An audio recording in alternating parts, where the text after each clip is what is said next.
Viewers, pay close attention because what you're about to hear isn't just another dry policy discussion. This is David Bolt, the UK's independent chief inspector for borders and immigration, and he's about to expose the inner struggles of one of the most powerful government departments in Britain. From ignored recommendations to mounting asylum backlogs, to the explosive rise of small boat crossings. This testimony pulls back the curtain on failures that impact national security, immigration control, and taxpayers' wallet. And trust me, the revelations only get more shocking as we move forward. Stick around. So, Mr. Bolt, would you be kind enough just to introduce yourself and to set out the post that you currently hold?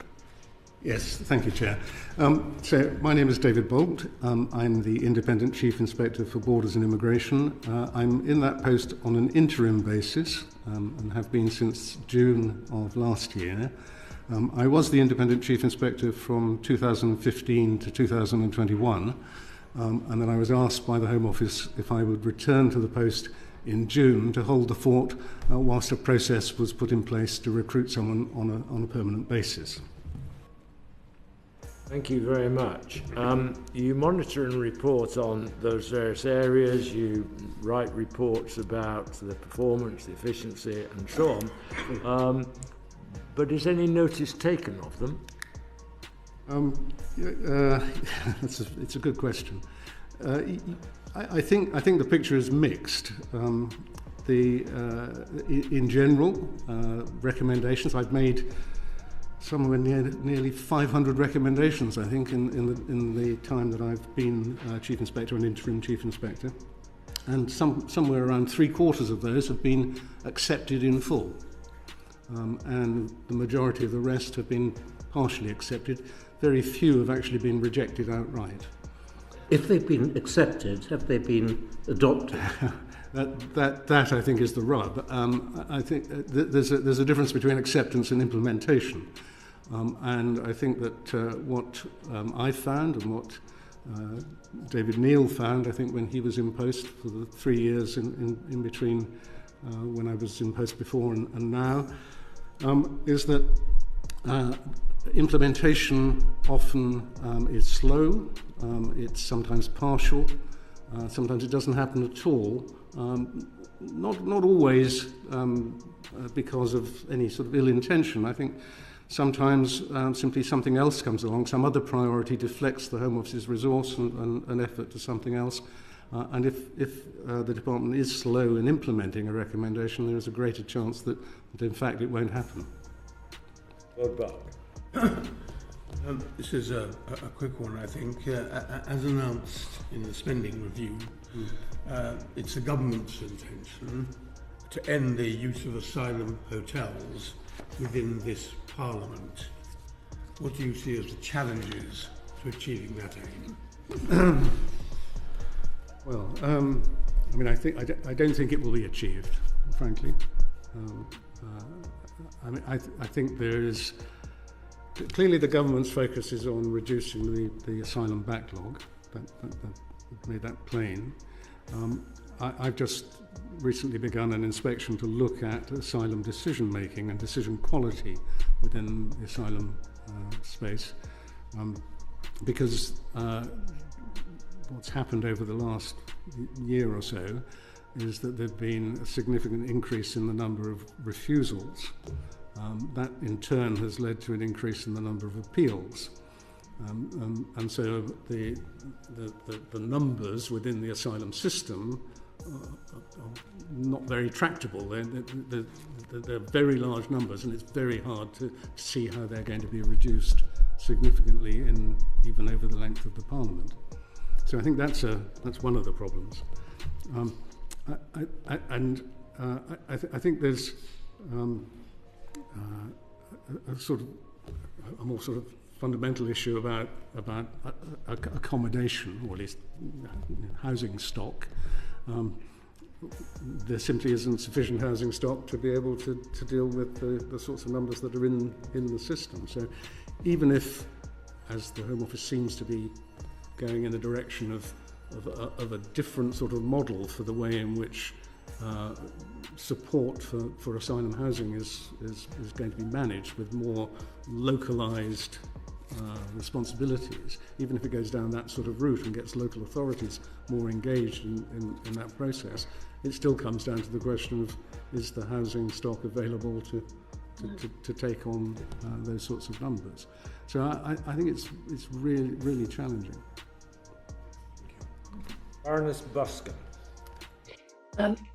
Thank you, Chairman. Can I ask, given the government says it has given priority to tackling people smuggling gangs and small boat crossings, including more investment in border security demand, how is that investment going to be used? We know. Did you catch that? Nearly 500 recommendations over the years, and while most were accepted, the real issue lies in whether they were ever put into action. Acceptance without implementation is just window dressing. This is where the Home Office's credibility takes a hit. Telling inspectors they agree, but quietly shelving reforms. Viewers, here's the question. Do you think this is bureaucratic incompetence or a deliberate strategy to delay meaningful change? Drop your thoughts below. I want to know what side you're on. Now, thanks not to politicians and successive governments, but to the media and senior retired police officers, that these gangs operate with the powerful support of a domestic network, operating, it seems, with alacrity across and within the UK, in all of our villages, towns and cities. Logic suggests that if this vital evil link was wholeheartedly broken from within, that would assist Border Force in its role. So what is needed to bring about change and hopefully follow the logic? And also, is part of the problem that you've just alluded to at the Home Office, is it overall culture rather than systems and people working in silos? Sorry, it's two separate questions in a sense, but I'd love particularly your views on why we're not tackling what is already everywhere within the United Kingdom, supporting these evil smuggling gangs. Yes. So a couple of things I would say. I mean, when I came back into this role, I did write to ministers fairly early on. I had, I'm not sure whether the committee is aware, but before I became the independent chief inspector, I had worked for about 10 years for various organisations dealing with organised crime.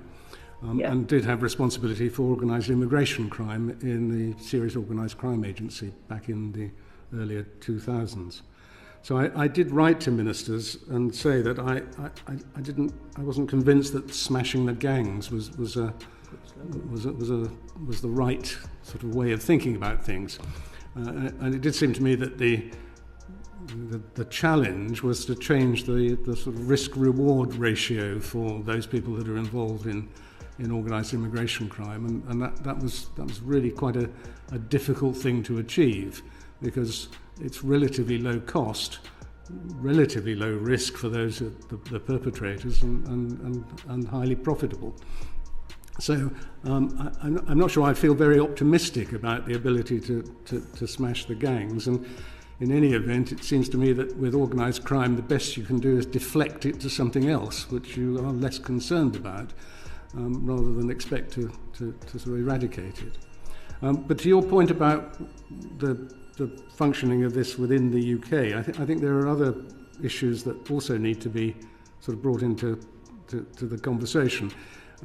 We've looked on a number of occasions at illegal working and the way in which immigration enforcement has tried to bear down on that, and I think that you have to sort of think about what is it if people are coming into the UK, what is it that it is attracting people to come to the UK, that where there's any sort of capability of changing that dynamic, and the availability of illegal working, that I think is one of the issues that the Home Office has tried to focus on and tried to close down as best it can, and will continue to have to work very hard on that. In terms of the the sort of operation of gangs within the UK, that really comes down, I think, more to work with police forces and the NCA, neither of which are actually within my remit. No, I appreciate that. Clearly, I take an interest in the way in which the Home Office is working with those organisations in order to try to have an impact on these issues. But I agree with you that there is more that needs to be done in relation to the UK end of this problem. I think the focus that is being brought to it by the new Border Security Command, that's clearly, as I mentioned before, I'm not a great fan of reorganisation, but it can bring energy and impetus, and I think that has done that in relation to this issue. The appointment of Martin Hewitt to that role last year, I think, has brought a sort of focus to it. Martin and I have agreed that, although it probably won't be me, that it will be timely for the Inspectorate to look at how the Border Security Command is functioning sometime later this year, to see whether it is in fact having the impact that it was created to have. But I think it is a very difficult issue. I take no pleasure from this, but I did in 2018. I did report on small boats at that time when the numbers were very tiny, and did say at the time that I did feel that at that point the profile of those people that were coming across in small boats, it was primarily Iranians, and Iranians made up something like 4% of the population of those people in northern France who could potentially look to cross.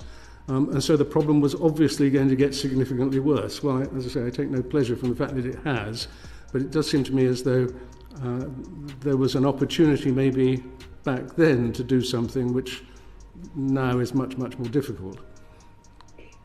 Can I say on that, if it makes you feel any better, I remember a Ministry of Defence debate wherein, I think it was about 2015, wherein I suggested that with the loss of our last proper oversight from the air of our borders, that people would find it easier and easier to come across on boats, given we had 22,000 miles of coastline, if you include all our islands. And I was pretty much laughed at. This isn't possible. It's not going to happen. So we're not very good at looking forward and actually thinking about what is the potential and what is easy for others who want to perpetrate our borders. I think that comes back a little bit to my point about capacity. I think the difficulty for the Home Office in terms of dealing with borders and immigration, sort of future issues, future risks, is that all of its capacity is taken up dealing with the current crisis. Yeah. So there just really isn't the ability, the capacity, the sort of the wherewithal to be thinking too much ahead about what might be a problem down the track. Thank you very much. Thank you. So there it is, David Bolt lays it out plainly. A government stretched too thin, a Home Office constantly firefighting instead of planning ahead, and a border system vulnerable to the very threats experts warned about years ago. This testimony isn't just about past mistakes, it's a wake-up call about what's still at risk today. If you found this case as shocking as we did, make sure to hit that like button, share your thoughts in the comments, and don't forget to subscribe for more jaw-dropping courtroom breakdowns. We'll be here to uncover the truths others overlook.